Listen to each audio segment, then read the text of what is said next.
હું પંકજ ઉનાવા, મોટા જીંજોડા ગ્રામ પંચાયત સરપંચ અને ગુજરાત ક્ષત્રિય ઠાકોર સેના જિલ્લા ઉપાધ્યક્ષ.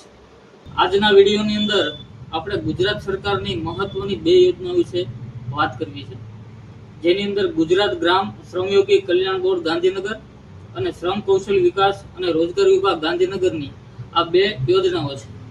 જેની અંદર પ્રથમ યોજના છે અંત્યેષ્ટિ સહાય યોજના અને બીજી યોજના છે શ્રમિક જૂથ અકસ્માત વીમા સહાય યોજના. તો આપણે એમાં પહેલી યોજના જે છે અંત્યેષ્ટિ સહાય યોજના, જે મહત્વની યોજના સરકારશ્રીની છે, પણ લોકો આનો લાભ બહુ ઓછા પ્રમાણમાં લેતા હોય છે. એના માટે આજ વિડીયાના માધ્યમથી લોકોને જાગૃત કરવાના હેતુથી અને આ યોજનાનો મેક્સિમમ લોકો લાભ લે તેના માધ્યમથી આપણે આજ લોકો સમક્ષ વિડીયો મૂકીએ છીએ.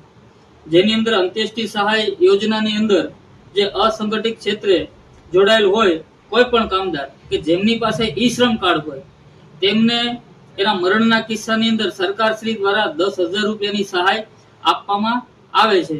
અને એમની અંદર એમની ઉંમર મર્યાદા 18 થી 60 વર્ષની વચ્ચે હોવી જોઈએ અને ફરજિયાત ઈ શ્રમ કાર્ડ કાઢેલું હોવું જોઈએ. જો તેમની પાસે ઈ શ્રમ કાર્ડ ન હોય તો આ યોજનાનો લાભ મળવા પાત્ર નથી.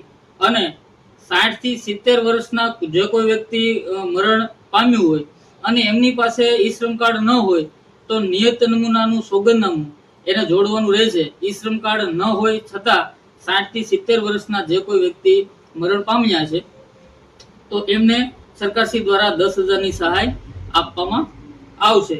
તો આની અંદર કોણ કોણ લોકો લાભ લઈ શકે? તો મિત્રો, આની અંદર તમામ લોકો એટલે કે અનુસૂચિત જનજાતિ, બક્ષી પંચ અને જનરલ કેટેગરીની આવતા તમામ લાભાર્થીઓ આની અંદર લાભ લઈ શકે. અને અરજી ક્યારે કરી શકે? તો અરજી મિત્રો, મરણ જનાર વ્યક્તિ એનો સમય મર્યાદા છે 3 માસ સુધી, એટલે કે 3 મહિનાની અંદર જે વ્યક્તિનું મરણ થયું હોય તે જ વ્યક્તિ આ યોજનાનો લાભ લઈ શકે છે. બીજું કે આની અંદર ડોક્યુમેન્ટ શું જોઈએ અને આનું ફોર્મ ક્યાં ભરવું?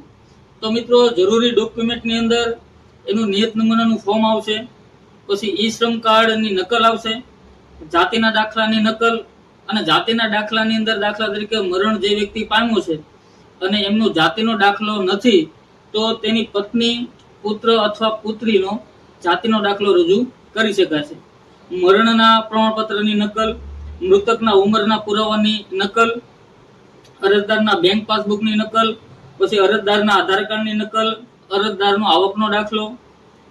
ત્યારબાદ 1 કરતા વધારે અરજદારના કિસ્સાની અંદર તમામના સહમતિ લેખ અને રેશન કાર્ડની નકલ. આટલા આ 10 પુરાવા અંત્યેષ્ટિ સહાય યોજના અંતર્ગત તમારે રજૂ કરવાના રહેશે. આ ફોર્મ ક્યાં ભરવાનું છે? તો ફોર્મ મિત્રો આપણે ઓનલાઈન પણ ભરી શકીએ છીએ અને આપણે મદદની શ્રમ આયુક્તશ્રીની કચેરી અમરેલી C113 પ્રથમ માળ જિલ્લા સેવા સદન બીજું અમરેલીની અંદર જઈ અને તમે પણ ફોર્મ રજૂ કરી શકો છો. ત્યારબાદ મિત્રો બીજી યોજના છે શ્રમિક જૂથ અકસ્માત વીમા યોજના, જેની અંદર સહાય સરકારશ્રી દ્વારા 4 લાખ રૂપિયા સુધીની આપવામાં આવે છે. તો આ કોને મળે? તો જે કોઈ વ્યક્તિ પાસે ઈ શ્રમ કાર્ડ હોય તેવા વ્યક્તિઓને આ મળવા પાત્ર છે. આની અંદર એક જ વસ્તુ નોંધ એ કરવાની છે કે એ અરજદારને જમીન હોવી જોઈએ નહીં, અને જમીન ન હોય તેનું સોગંદનામું પણ આમાં રજૂ કરવાનું થાય છે. અને આ જે શ્રમિક છે તેમને કોઈ અકસ્માત થયો હોય તો અકસ્માતના કિસ્સાની અંદર 4 લાખ રૂપિયા સહાય આપે છે. અને કોઈ માનો કે કાયમી અપંગતા આવે, કોઈ પણ એક અંગ ગુમાવાય છે તો એને 2 લાખ રૂપિયાનું સહાય મળવા પાત્ર થાય છે. અને અરજી મિત્રો, આ મરણ થયું હોય તેના આવતા 6 મહિના સુધીની અંદર આપણે આ અરજી કરી શકીએ છીએ. તો આની અંદર પુરાવા શું હોઈ શકે? તો મિત્રો, આની પણ ફોર્મ આવે છે, તે ફોર્મ ભરવાનું, આધાર કાર્ડ, પછી મૃતકના આધાર કાર્ડ, મરણના પ્રમાણપત્રની નકલ, મૃતકના ઉંમરના પુરાવાની નકલ, અરજદારના બેંક પાસબુકની નકલ, પછી પોલીસ FIR ની નકલ, પછી જે પંચનામું પોલીસ કર્યું હોય તે ઇન્ક્વેસ્ટ પંચનામાની નકલ, પછી પોસ્ટમોર્ટમની નકલ, પછી એક ઇન્ડેમનિટી બોન્ડ આવે છે જે તમને અહીંથી ફોર્મ ભરીને આપવામાં આવશે, તે ઇન્ડેમનિટી બોન્ડની નકલ, પછી જમીન ધરાવતા નથી તે અંગેનું સોગંદનામું, બરાબર. પછી મૃતક શ્રી જો જાતે વાહન હકારેલ હોય અકસ્માતના કિસ્સામાં તો ડ્રાઇવિંગ લાયસન્સની નકલ અને મૃતક શ્રીના વ્યવસાયનો દાખલો અથવા ઈ શ્રમ કાર્ડની નકલ, બરાબર.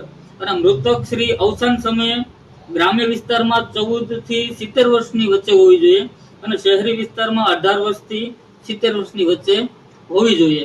મિત્રો, આનું પણ ફોર્મ ઓનલાઈન અને મેં જે હમણાં તમને જે કચેરીનું એડ્રેસ આપ્યું છે અમરેલીનું, ત્યાં જઈ પણ તમે ભરી શકો અને ઓનલાઈન પણ ભરી શકો છો. મિત્રો, આ મહત્વની 2 યોજનાઓ સરકારના માધ્યમથી બધાની વચ્ચે આપને મેં મૂકી છે અને મેક્સિમમ લોકો આ વિડીયોના માધ્યમથી અમરેલી રહેતા હોય, અને હું મોટા જીવનના સરપંચ તરીકે પણ વિનંતી કરું છું કે અમારા ગામના લોકો પણ વધારેમાં વધારે લાભ લે અને અમરેલી જિલ્લાના લોકો પણ આ યોજનાનો મેક્સિમમ લાભ લે. આભાર.